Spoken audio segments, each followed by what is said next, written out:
Hey everyone! So growing up, we were all told to study hard, get good grades, and you will do well in life. It's not necessarily wrong, but the question would be, is it actually right?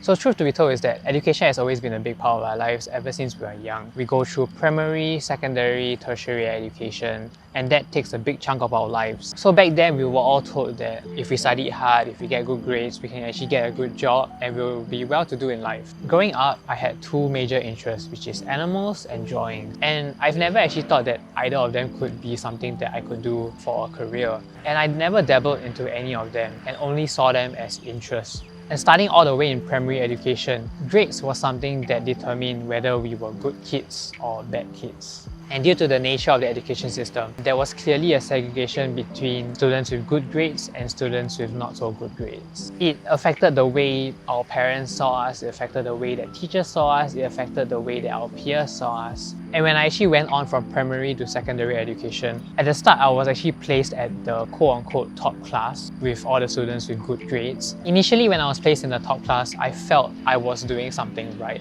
in life. And that was me as a 12-year-old. I was like, oh my god, I'm finally doing something right in life. Oh my god, finally. Because being assigned to a top class means you're doing something right?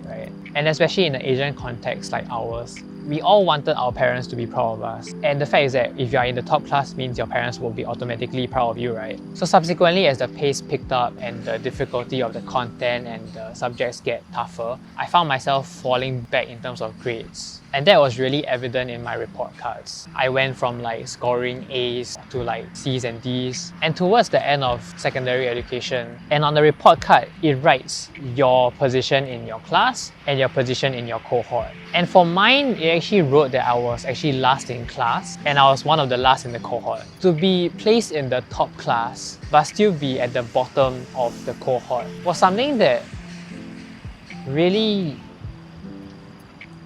I'm just speechless. I don't even know how to... It definitely took a toll on the way I saw myself, as well as the way my peers saw me as well. I felt a lot smaller than they were, and I just felt lesser than them. It's kind of silly thinking about it, but I did feel a lot smaller and a lot lesser than they were. And every year in secondary education, we had this teacher-parent meeting session where our parents had to come down to school to actually talk to our teachers and to just get a sensing of how their child is doing in school. And it was never a day that I looked forward to because my grades were not doing well. If our definition of a good kid, of a good student, of a good child is based on your academic excellence, then by that definition, I was a bad child. For my dad to actually come down to school to actually talk to my teacher, and during every single session, I felt that I was a failure and I let my parents down. And it was just something that I never really wanted to come to terms with. My parents have never actually said that I was a bad kid. I felt like I was a bad kid. I felt like a failure. Failure! And for the final examination of secondary school education, I scored pretty average. I wouldn't say it's terrible. And if I compared it to my classmates where they all were scoring A's and distinctions for their final exam, my report card looked really colourful. And thankfully my results from my final examination was actually decent enough to get me to where I wanted to go. Because the next step was actually deciding what do I want to do next. So when we were selecting our specialisation for tertiary education, I realised that I could actually pursue the interest that I mentioned just now, which was animal and drawing. And when I came across this diploma of animation and drawing, I was like, I didn't even know that this was something that you could pursue. So I was like, why not? I mean, there's no harm in trying, right? And after enrolling myself into art school, I realized that a lot of things that I learned in secondary school was not essential, like Fleming's left-hand rule or how oxbow legs formed. And in art school, I found myself surrounded by people with the same interests as I have. And I found myself in a place where I could work hard and excel. And that was also the place where I met some of my lifelong friends, which I'm eternally grateful for. So that moves on to the next point that I have, which is the misconceptions about grades. Do grades really matter and do grades really define who you are? Because growing up, like I mentioned, grades was something that defined us and really segregated us between being a good kid, a good student, and a bad kid and a bad student. Of course, it's not clearly stated, but you could tell from the way that we were treated and the way that we saw each other in school. And later on, I realized that we were more than just grades and letters on a report card. This was especially true in university. When it came to our final year project, I had classmates form a team and they worked on a project that had a style and an art direction that our teacher was not particularly fond of.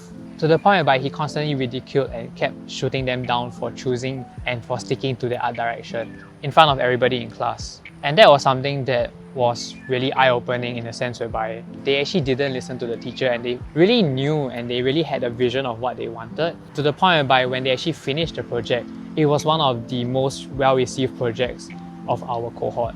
And if their team had listened to the teacher and they had accustomed their projects accordingly to how the teacher actually said it to be, they might not have been able to achieve the project that they wanted to achieve. The team knew that grades was not their main priority, and they knew that the project that they were working on was something that they wanted to use for their portfolio moving forward. So they really stuck to their guts and followed through with it, which I really commend them for. So going back to the point of having good grades means you'll succeed in life, there are other factors that will contribute to this as well. There are two factors that I could think of. One would be connections. Because connections are very important, especially when it comes to meeting others and getting a job in the industry that you want to be in. I have gotten opportunities for internships and jobs from people that I worked with and I know from school. And this was something that paled in comparison compared to the hundreds of job applications that I applied for on my own and actually only managed to get to like 5 job offers. But this doesn't mean to fake your social presence in school, but rather to actually acknowledge and get to know people around you, because the peers around you in school could potentially be your bosses, your leaders, and even your co-workers. Ultimately, school is not just a place for studying and getting good grades, but rather a place for you to meet people that are potentially in your industry as well.